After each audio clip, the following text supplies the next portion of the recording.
Welcome to the Dance Centre podcast.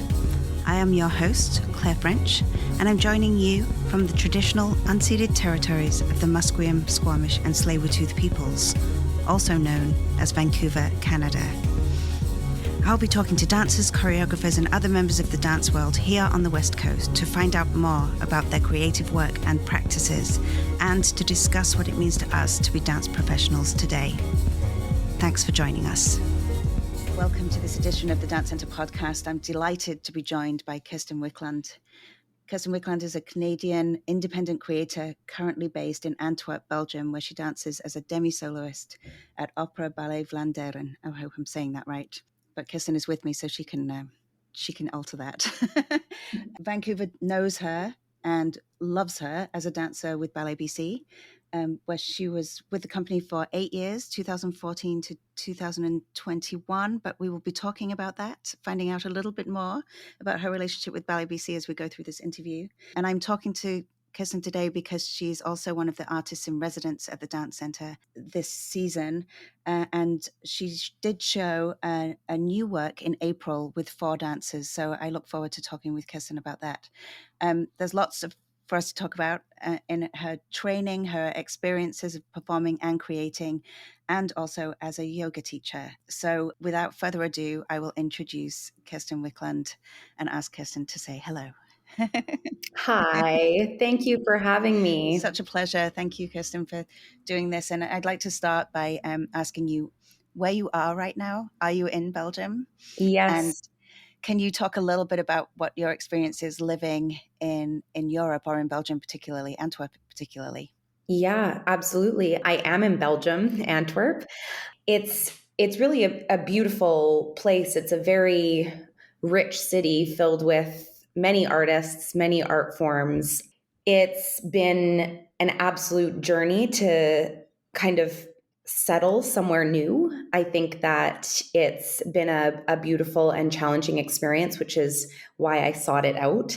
I think that there's some very unique things that are learned through settling in a new place and entering a new community. And I think that as challenging and, shocking as that sometimes is for the system, it's I welcome it. And it's been both filled with challenge, but also filled with a lot of perspective for me from, I have traveled a lot, but I've also been quite planted in Vancouver for some time. And so relocating into this new place in the world it's offered me a lot and has opened up my eyes to new things and new people. And that's great. So I'm really interested in the timeliness of this, and the fact that you say you sought out this new opportunity.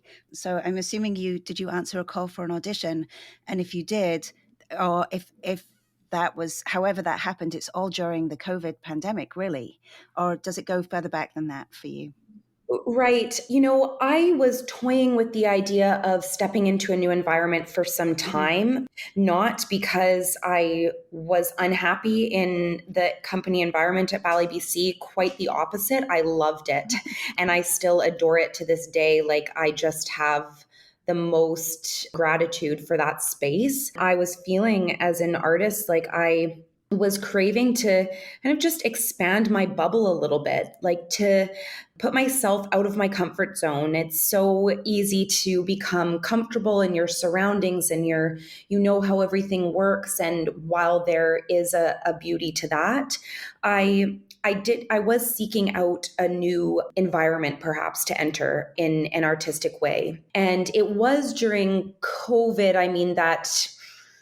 We were kind of on a break, but my intention was to return with the company, which I did. And we kind of made it through that strange half year where we were kind of trying to get back into theaters.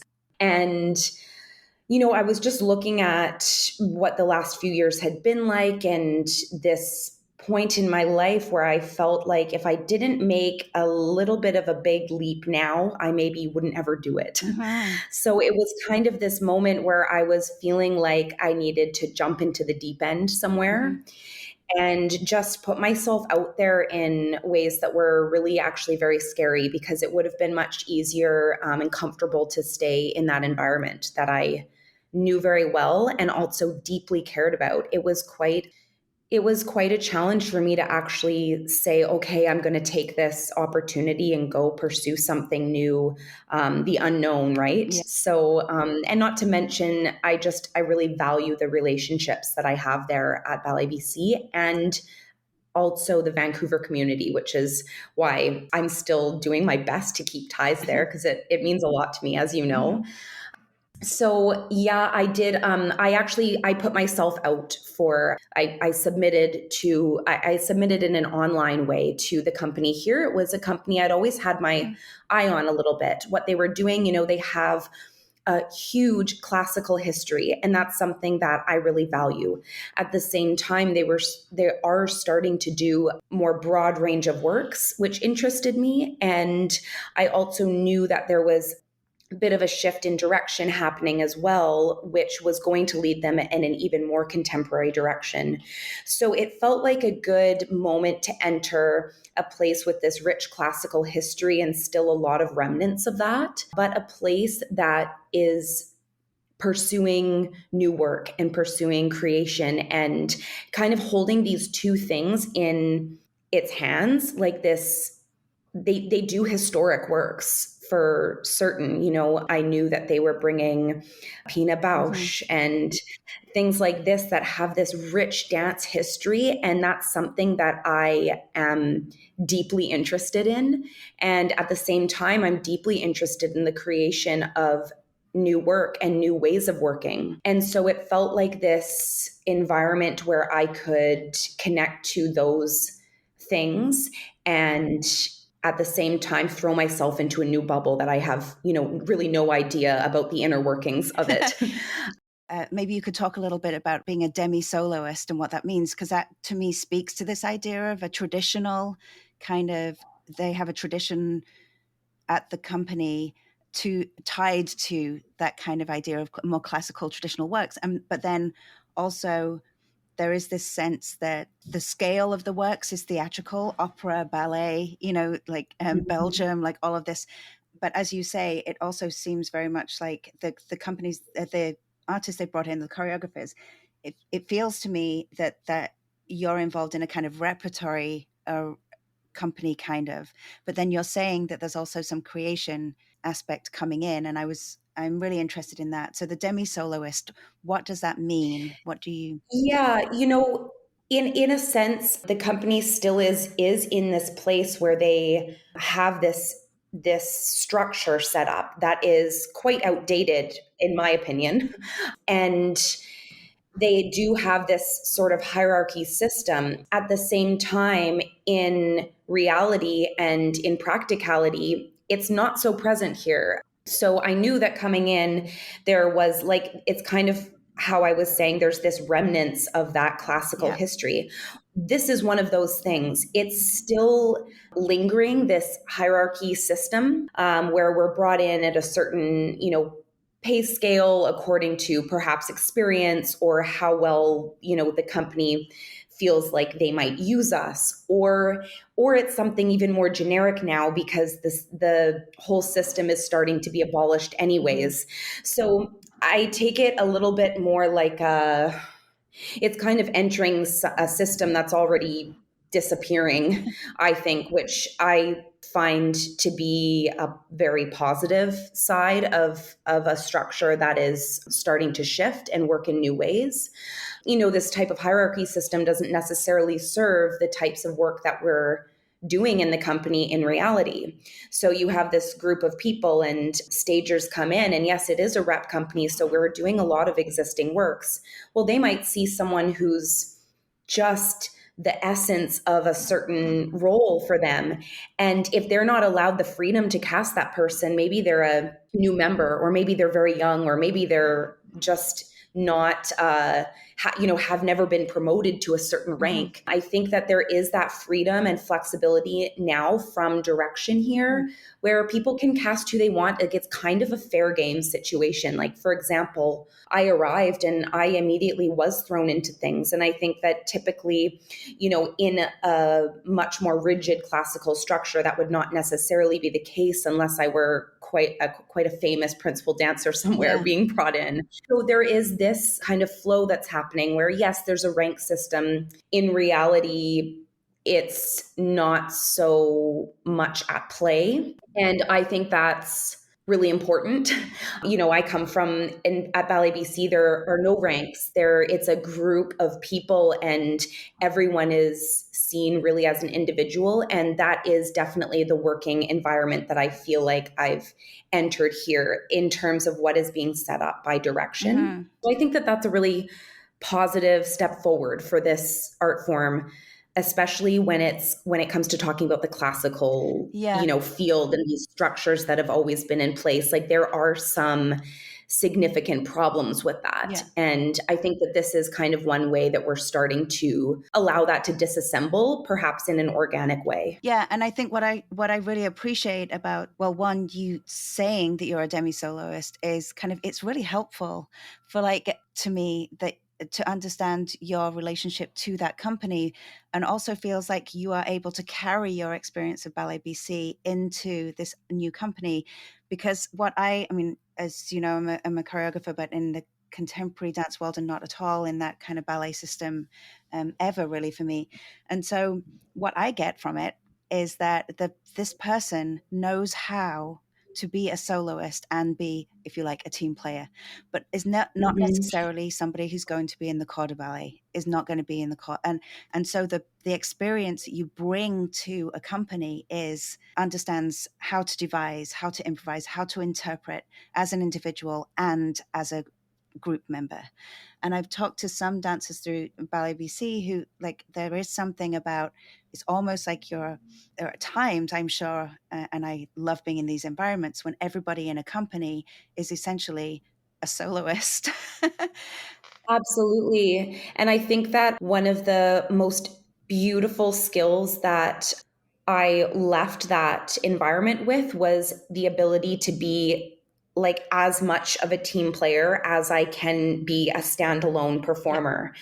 Like, I really feel like those two skills were always asked of me. It was never that I would only do, like, a feature part, and that was kind of my duty. And it was not only that I would have to be able to be part of the group, like, I was always asked to explore both with complete commitment. And it's something that I value, is when I look at a dancer, is not how well they can execute, the part where they are the feature. Like, how well can they carry that while they can also become, part of this larger idea, like one of a bunch. And can they still carry have the same sense of importance in that? Like, they are both so important. And I think that that's something I really try and bring to the room when I enter it, is like, absolutely, I can stand on my own and hopefully hold the audience's attention and be that powerful. And I can also be part of a large mass and support that in the ways that the work requires. Mm-hmm. So it's a huge value of mine, I think. Yeah, and I think there's a physical understanding, but it is that thing around, like, the kind of embodied understanding being both the mind-body connection. Not that I believe that that's even a split, but that there is something about understanding how to bring the self, an awareness of self and awareness of the ideas and the themes and all of those things, and your own physical understanding into alignment that's constantly changing. Yes. There's something really beautiful about that kind of adaptivity and kind of not being afraid to interpret in the moment with something that even might be very, very set. So I think that's, yes. I think that's a beautiful thing. And I feel that from you as a performer. And I wonder if that's something it feels like in your own work as an independent creator, which I'd like to kind of maybe just shift to for a second, or longer than that, but take a second to segue, let's say it that way, yes. Into you as an independent creator, but also you as a choreographer. So I won't say too much more than that. I am very interested in that because I think there is an affinity with this idea of being in that creative space that's moved from interpreting into creation and then becomes a very different thing. So could you talk about you as an independent creator? Sure. Yeah. I've always dabbled in creating, like, even since a very young age, like before I was even, sure what I wanted to do in terms of like where my career would go. I was always kind of dabbling in creating things, whether it was small dances or, I would even, competition dance solos or, dabbling in these ways of creating dance or performance. And my time with Ballet BC was also part of that because I was asked a lot as an interpreter to also be a very active force in the actual creation process. So, even just as simple as generating a lot of material, that's something that was a very regular practice in the environment there because it's a creation based company. So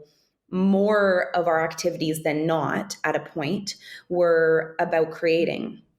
I always have had a very distinct interest in that. And so it's something now that I also feel like as an independent artist, I'm interested in creating certain things, but I have a larger range of interest as well because I am still interested in creating, like, for example, on rep companies and walking into an environment that is in its essence has its own structure and its own value system, entering that space and being able to propose something and have an exchange between what that environment already is and what I might ask of it. I'm interested in that. So that exists in terms of me, creating on other companies whether they're very classical or very not. I'm interested in both. Yeah. And then me as an independent person, I think that I'm really just starting to find out what my interests are in terms of that because it feels like a more open space, a space where really anything can go. Like there's nothing I have to deliver in essence when I'm walking into a room with either myself or myself plus a group of people who I'm interested in working with specifically for the artists that they are, not because they're part of something specific. So it feels like more of a playground environment. And for example, that's kind of how I view my artist in residence position at the dance center is a space actually for me to really dive into that kind of playground. So working with the specific people I want to work with and how I build work in a like environment that has no stipulations. Like there's no like, oh, we'd like you to make a piece like for point shoes and use all the dancers, or can you make a piece, for two men, or like this sort of thing, which is sometimes the case. I mean, sometimes not. But it's just really this more freeform space where I'm like, okay, what is my process when there are no stipulations? Where are my starting points? What kind of research do I do? And I find that my practice is actually way larger than I thought. I love including like writing and drawing, although I'm terrible at it, but like these and making music. I've made music. I'm also terrible at it. But like just this idea that like forming kind of everything together with like another genre is really interesting to me and something that I think will be eventually a way bigger part of my practice. Of course, it often comes down to resources. It's like, so some of these things came about because I also am like, I can do certain things myself if I don't have the resources to pay artists. Then I'm like, okay, I'll dabble with like making a little musical track for this idea I have, or, I'm going to get into the writing of this part. And so in that way, the challenge of like a lack of resources is actually that it's asked me to dabble in more genres. But what it also tells me is that those are really interests of mine. So, bringing writing into the mix, bringing music making, bringing like just this idea of collaboration is really important to me. And I'm interested in having really play with these other forms, I Yeah. guess, that can create a lot more content for the work that I make. And then, on the flip side, I love just looking at the physicality of dance and the beauty of a dancer who has a lot of facility and knowledge, and asking them to also step outside of their box. So I think as a creator, my interests are very, very broad. I really wish that they would narrow.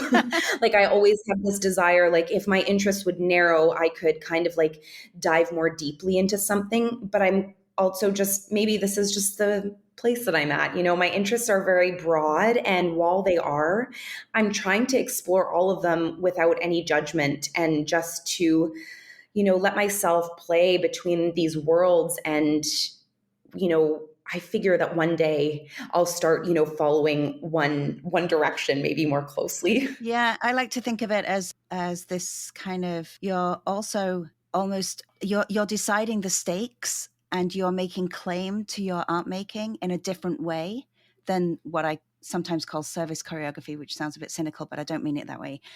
Like, so when people are like, if you take a contract and you already have the dancers and you already know what the theme and all those things are, that gives you your limitation. And then your art making comes out of how you interpret that limitation or little play with. Yeah. The other way, and the way you're talking about, is kind of, I want to say, like, welcome to my world, because that's been my world for 30 years, is that, and problematic at the same time in just the way you're saying, but you have to start to make your own stakes.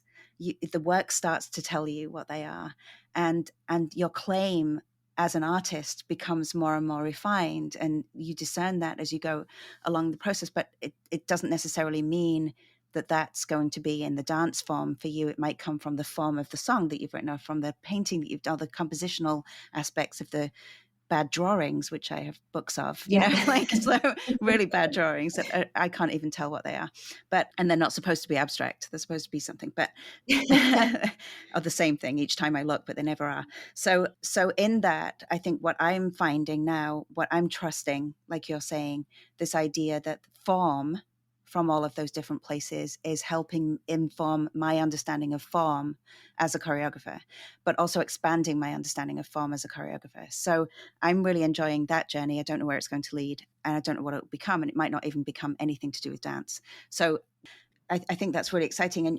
And the piece that the showing that you did in April, well, you described it. I don't know if it's still this, but I really enjoyed the way you described that it was about survival mode states, a body system and survival mode states. But it also seemed to be very much about nature, or kind of nature nurture, or that kind of idea of and also a little bit of support for each other and each other's bodies, or like supporting each other through bodies. Like, is that still something you are exploring? Yes, absolutely. All of those ideas are part of what I'm exploring. I'm looking at like kind of like our instinctual landscape, and like, what is that? And what are the things inside of us that drive us to do things? What are the parts of us that are in our control? What are the parts of us that, aren't? Like, I think that this idea that our body actually has this incredible intelligence to kind of put us into a mode just to like save us. That idea of nervous system state that just kicks in, or like, how does the body know to run away from danger? How does it know to sweat to cool us? Or like, just these incredible intelligence of our bodies. And I think also how we instinctively relate to one another. There's a lot of kind of like mystery in that. Of course, there's a lot of science. And while I am researching that, for me, I love thinking about these things through not only like the scientific research fact standpoint, but also, what about it in a imaginative light, or like in a more impossible world? Like, what are these ideas when we take it into like our dreams, where like things that actually aren't possible are like really regular in our dreams. Like somehow we're doing doing impossible things, or impossible things take place. But inside of that landscape, it all really is part of it. Mm-hmm. And so I'm interested in, the science of things and our instinctual nature, but also kind of coloring outside of the lines of that. Like I'm a very like feeling based person. So how I'm feeling or what I'm imagining, like it can kind of go like to some other realm, which I find very fun if I allow myself to follow it. And I'm looking to see if by going so far outside of the lines with this play of, yes, known ideas and how they can trickle into some kind of wild world, and maybe that actually starts to say something a little bit more real, or something that's relatable, or something that's somehow very human, even though it's quite abstract and maybe even outlandish. I'm interested in that. And I don't know what that means exactly, but that's why I think that maybe, for me, an idea like this, I could spend probably the rest of my life just, exactly. Exploring in some way. And I won't necessarily take that route as a creator, because my interests tend to shift quite fluidly. But just to say that it's like kind of enough content for me to like just keep exploring. And I really like the idea of being open to what unfolds just from being curious about an idea. And I don't often have a sense of what I'm making, what it should be like. Mm-hmm. I don't have that sense. I have a sense of how I feel about the ideas, but not a sense of like what the whole thing really should be like. Yeah. If that makes sense. Absolutely. It's how I feel. But also, I just want to say that there's kind of the somatic work, there are so many practices in contemporary dance that are about that very thing. Their practice is only dealing with imagination and this idea of landscape and other world and dreams and all of these things, because imagination is so rich and dreams are so rich. And for a long time, I didn't think I was kind of a person who necessarily had an artistic vision. I didn't think I was that kind of person. But I think every artist is. I think that where that vision, when that vision materializes, is the question. Whether you start with the vision or whether you allow the vision to unfold, which is at the stage you are at right now. And I think that's really beautiful, because it connects for me to your ability from your bio, which, by the way, listeners, this is only I'm sure a quarter of her story, and it could take up just the bio. If I was to read out her bio, would take up a whole podcast. We don't need to so do we're that. not going to do that. But what I will say, and what I want to draw on, is some of the different places you've put yourself, some of the different contexts you've put yourself in, some of the different bubbles, and also come back to this idea where you said you are really kind of excited by or inspired by going into an environment that and meeting their structure, meeting their already embedded structure or their hierarchy or whatever that system is. And it's all leading to So You Think You Can Dance for me. Partly because going from Ballet BC to Opera Ballet Vlaanderen, and then all of the things you've done in between, and all of your training, which is already wide, and all of the competition environments that you've been in that you've talked about. So You Think You Can, has got to be one of those. And I don't want to avoid talking about it quite. But what I would like to say about it is how beautifully I think that shows how you fit into these structures that already exist, and start to kind of converse with them or dialogue with them. So are you willing to talk about your experience? Oh, absolutely. Front, just to kind of shift us, just when you thought you knew, thought you knew what Kirsten's journey was, and you can envision a future for her. We're going to throw this one in and just kind of, That's it. So when was this? 2000? Was it 2008, 2010? Was it? Do you remember?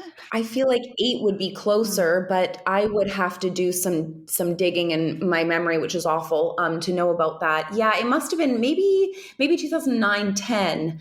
Yeah, I mean, it's something, I mean, some people might know it about me, some people might not. I think that one of my values is like not having not having a value system in terms of like genre of dance. Do you know what I mean? Like, or not having it's not fixed. Yeah, it's not fixed. So like I did grow up always going to, I mean, I started dancing very late and I quite quickly like grabbed onto ballet and wanted to like go down that hole like completely.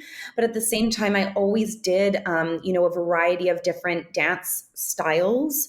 And so I think that I always felt like it was important to explore everything because I didn't want to feel like one form of movement was like less than or like was viewed in a certain way. And I think that in the concert world, the commercial dance world can be viewed in a certain light and vice versa.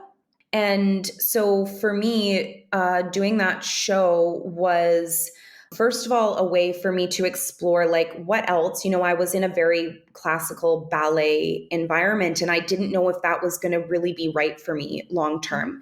But I didn't know yet. I didn't know what else. I didn't know necessarily that I would be so interested in like the concert dance world in the way that I am now. Like I didn't recognize the range of work that was happening. I really came out of school with like this sense of like competition dance, but that's like to a point and not, I didn't see myself in a career in the commercial world. But the ballet world for me, I was like, after spending, about a year with a classical company, I knew 100% that was not going to feed me enough artistic food, I think. While it was kind of what do you say? Like it was almost like it was like a goal I wanted to attain, I think. And my love for classical ballet exists to this day. I rarely like to take a day away from ballet. So it's not about the form, it's about the company structure and even just the way that the works are. I want to dance around more. I don't want to stand in a line really nicely. Like I want to express more of myself, and the form, like in the way that I take it now in class, I can be as expressive as I want because there's no, there are no parameters for me. It's just I decide how I take it. Whereas in a proper classical ballet, there is a lot to adhere to, and you can't break outside of that to the point you might want. So I knew that wasn't also it for me. So I was in a place where I didn't know where to go. And So You Think You Can Dance felt like a place where I could like dabble in all of these different things. Some of them I could maybe take on or in my wheelhouse, some of them not at all. And I also liked the discomfort of that. So, cue a little ways down the road and I'm in tears on national television, like, all these embarrassing moments like, Kirsten had trouble with her 90s hip hop routine. Like, let's see how she's doing now. It's like, yeah, 100%. But it was like that thing of just letting myself like experience something and letting myself be bad at it and letting myself, release judgment of whatever and just experiencing it. And it obviously I wasn't interested in continuing down like a commercial pathway, but it gave me a lot. And well, to this day, I still do have the desire to continue down like a more like ballroom. Yeah. That's like more of like a fantasy dream, like to go like be like a proper ballroom dancer. Yeah. Like still have that dream, but I feel like it's just not in the cards this lifetime. Like I feel like there's already too many things I'm like really trying to do. I'm like, that will have to wait for my next lifetime. Like when I come back, I'll do the ballroom thing because I really have a passion for that. I think it's so incredible. So all to say that it was a way for me to dabble, to I think take myself a little bit less seriously, to take a break, take a breather. Like, the training of the classical world is very, very taut. Yeah. It's like you are like just holding yourself together in this narrow tube. Yeah. That's how I felt. And I wanted to just like exhale and like breathe and like expand. Like physically, I just wanted to like let my body like expand. in a way that I didn't feel was possible inside of the classical world. And it's not meant to be an insult to that field. It's just for me as a person, it's like I craved more expression. I craved to be wild, and on stage to be wild. Why not? And so there's, you'll definitely see that in my work. I think that there is a strong sense of coming into and like funneling into a narrow place, like a really clear idea. But there also is a sense of wild that I try to look for, or that I instinctively find inside of my work. I love there to be both of these things, these very like narrow and strictly executed ideas, mixed with things that can't be measured and are just more wild and outside of the lines. Because I think that's quite me as a person. I am very structured. I like order. I like a schedule. I'm like this type of person. But at the same time, like my passion always screws that up. My passion messes things up, and I will scream too loud when I see someone, or laugh too loud. And I'm always like, I'm a bit like a bull in a china shop. So it's like kind of that mixture, I think, of like order and chaos is a little bit how I am anyways. I can't help. I've just got, I'm able to see Kirsten right now, and we're actually on video, even though we're just recording the audio, but I can't help but just have your outline and then just imagine all these colors coming out from around your body into the space around you. And you keep saying that, coloring outside of the lines, but I just, that order and chaos combination is really important, because you can't color outside the lines if you don't know where the lines are. That's it. So that just says, wow. That's a great way to put it. I really like that. It's, I mean, I that's something it's not something I like, no, it's just something I feel, I guess, that kind of idea. Yeah. And that's connected, right? That feeling is connected to a context. It's specific. You're feeling something as a response to something specific. Like the response is specific and the context is specific for that response. And that's what you're saying. And in all these environments, that's what you're saying. I do want to say kudos to you for putting yourself in a situation where you say, I just want to be free, where all of these people are judging you and all of these people are criticizing your every move. And you're in a highest profile dance competition I think we have in the world, because it's on TV. Like highest profile in terms of like how many people see it, like popularity wise. Yeah, like the average Joe is just sitting on their couch, like never seen a dance show in their life, but they know. Yeah, they know. They're like, no, she didn't do this well, or she did, like it's wild. Yeah.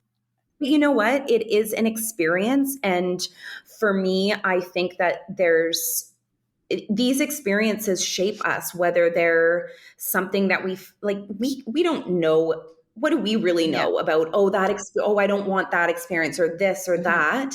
It's like, for me, if something presents itself, I'm typically just like a yes person, because I think that there's a lot of value in trying to like scrape together what you can out of an experience. Like, we're not going to all go through the most, harmonious creation processes, even when we're in an environment that we've chosen, or an environment that we really have like clearly said, oh, this is like the right place for me.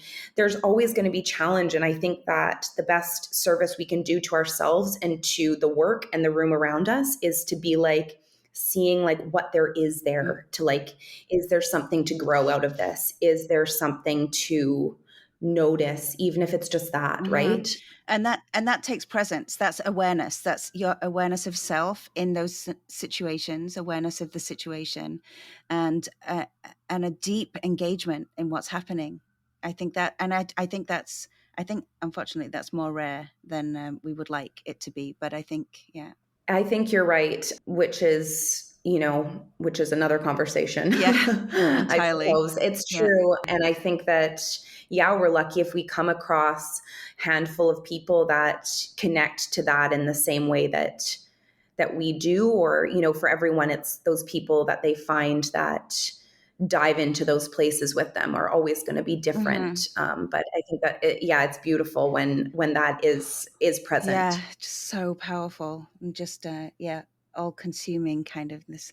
So you're an adjudicator both in Canada and in Europe. I've done a little bit of that too. But what would be your takeaways, like in general, as an adjudicator? What would you say? I'm not necessarily forcing you to fix your value system in that context, because I know it's always so different.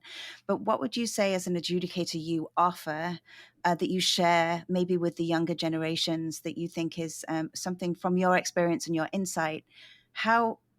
What would you say in general, you give to them or ask them to consider, or I think that actually it's something similar to what we were just talking about, which is like being present, like with themselves and with what they're doing. Like for me, their teachers are already going to share with them to do certain physical things, these technical things that, maybe improve the physicality of their dance. But for me, the different thing that I can offer them is asking them questions, like asking them about how they're engaging with what they're doing. Like, why are they moving in that way? Like, what is an intention behind a movement? Because I feel like at the end of the day, movements are there to be kind of like the vehicle to share like an intention, is the intention to move, or is the intention to not move, but somehow there is movement, or the list goes forever. But so normally my approach to adjudicating is to ask some questions that might be fairly abstract to the receiver. But I think that that's the main difference that I can offer. You trust that their teachers are doing the work with them on, their basic alignment and all of these things, which maybe I'll pipe in on every now and then. Some basic like alignment if I see a scary thing going on. But I think overall it's like that, like why are you doing what you're doing? Where, like, who are you looking at, or what are you looking at? What do you see when you turn around to face upstage and you walk backwards and then you do this huge thing? Why and how and when? Like, where are you in time? Like, I ask them, I think, to engage with their imagination, even if it's very simple. Maybe it's not flowery, maybe it's very basic, but that dialogue with oneself as a dancer, like even just as simple as I'm only walking backwards right now, and that's it. And there's no poetry to it. But the dialogue itself is what's important, because that way we can interpret all ideas, because we're able to just like hold the idea, engage with it, and something comes out physically that is different than if we weren't having that inner dialogue. So I don't know, for me as a performer, that's something that I work with a lot, because I think that it makes the difference between just going through the material and actually conversing with it. And so also as a creator, I often am interested in that. And then of course, as an adjudicator, then I can maybe ask them too, oh, what about this? Or what about that? Maybe just to like open their minds like a little bit to something else. That's always my goal. It's so great because in a competition environment, even though the pieces are not at all like rep companies, like 45-minute, hour-long full-length pieces, they're still 2 minutes or 1 minute sometimes if they're really young, or under, like there's still this sense of they're performing. It's a performance. It's a communicative act to perform. Dancing itself doesn't have to communicate to anyone else. Just the person doing it in a way, in an outer, kind of connection in one body. It doesn't have that, but performance does. And so I think what's really for me, that's an articulation I found in my research that is really important for me. So not all dancers automatically understand how to perform, or even understand who they are as performers. Yet, and not all dance is necessarily performative. And I think that's just a really interesting, wonderful way of us being able to expand our worlds and understand the expansion that dance is going through in general in all of those different ways, so that like you say, but I love the idea that you can interpret any idea. I think is just wonderful. Like that is just so exciting to me, and it's just a beautiful, succinct way of sharing in like how a dancer values the world, ideas, you know, those kinds of things, being in the world as a dancer. Those, oh, it gives me chills. I love it. Can we talk about yoga for a second? Sure, love How did you it. get there?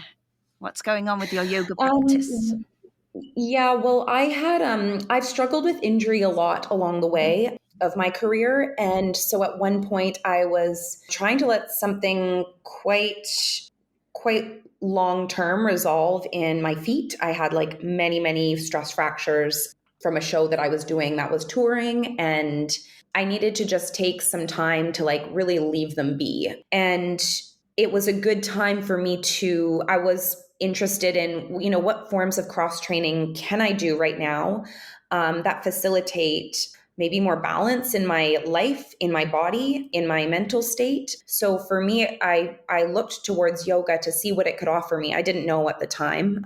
And I wanted to just dive into going through a teacher training because I felt that it would, first of all, teach me about it, about the practice itself, allow me to find my own practice and see kind of what came out of that. It was an experiment essentially.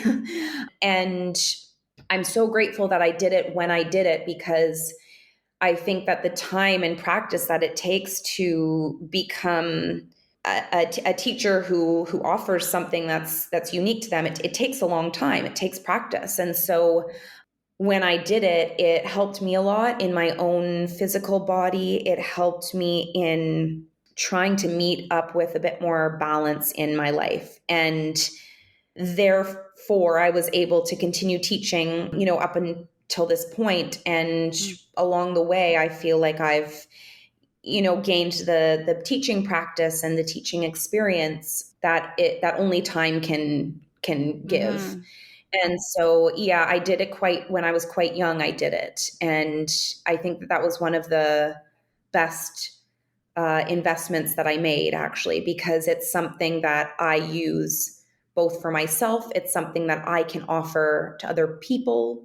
It connects me with a new community, but it's still movement related. There are so many avenues of it that I would love to dig deeper into. But again, like that might need to wait for like another lifetime. Like I'm really interested in like the breath work of it, and yeah, just things that I don't necessarily like as a full-time dancer in a company structure and a creator on the side. These are avenues that I don't necessarily get a chance to dive into like with all of me, which in a sense is a shame. But at the same time, I know that keeping a little bit of it going and learning what I can when I can is still hugely valuable, instead of kind of be like, oh, I can't only do that, so I'm just going to not engage with it. Like it's something that I keep part of my practice. I try and teach when I get the chance.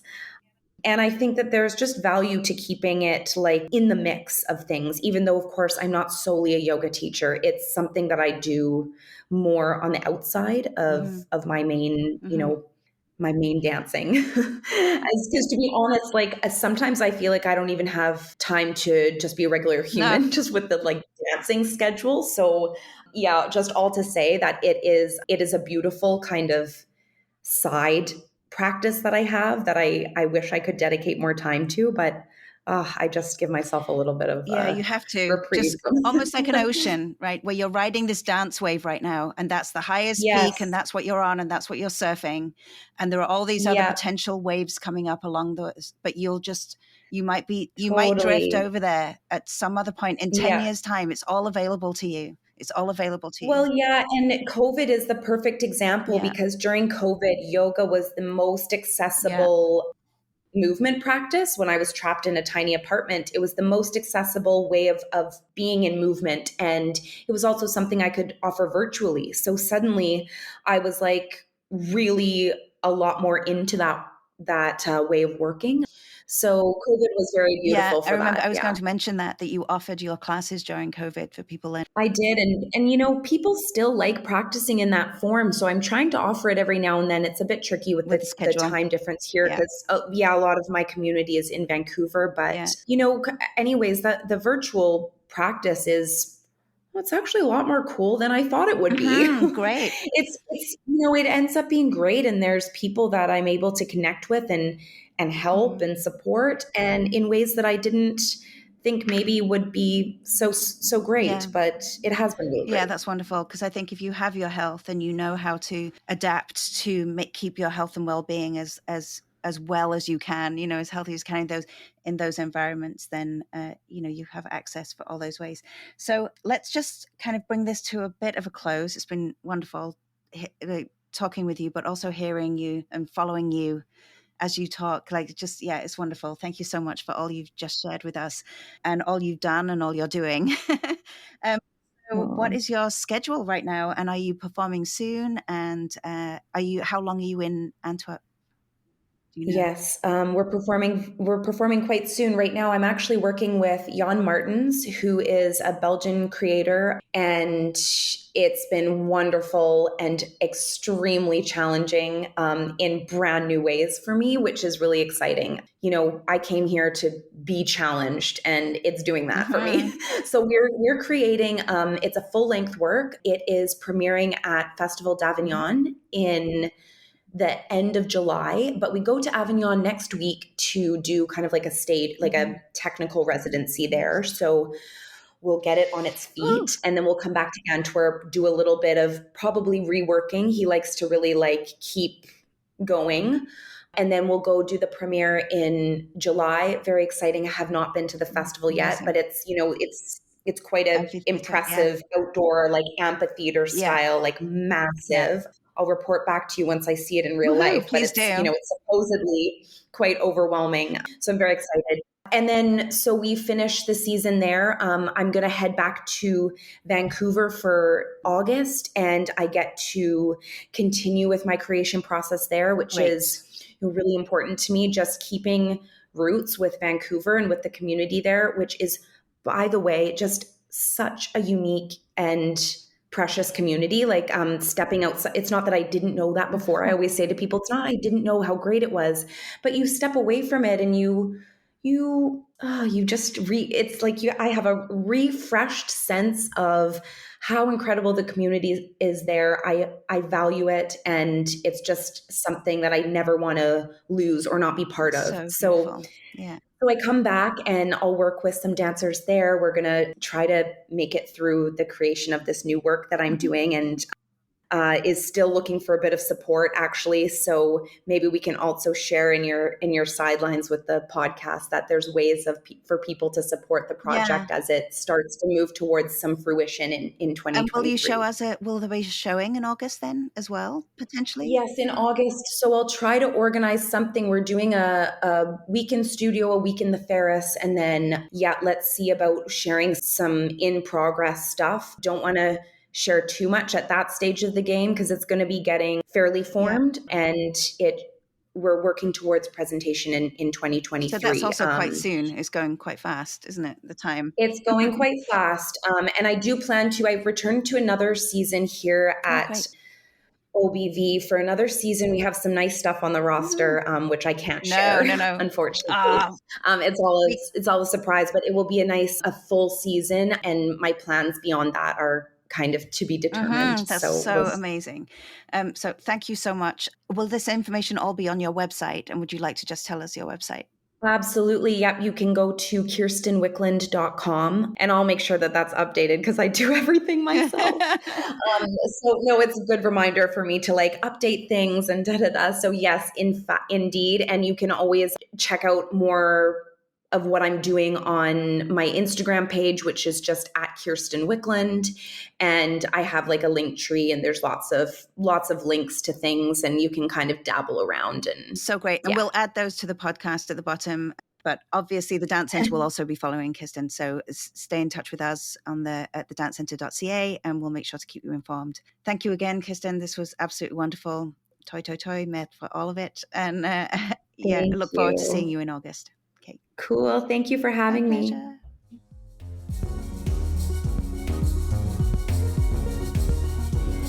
Thank you so much for listening. We would love for you to subscribe, rate, and review wherever you get your podcasts, as this will help other listeners find us and help us to grow our dance audience. We'll be back next month. In the meantime, you can follow us on Facebook at The Dance Centre, Twitter at Dance Centre, and Instagram at The Dance Centre BC. And if you'd like to support our work, please consider making a donation. Just go to our website at thedancecentre.ca, where you'll find extensive information about our upcoming programs and events. The music for the Dance Centre podcast was composed by James B. Maxwell. Always a pleasure to connect with you through dance. Until next time.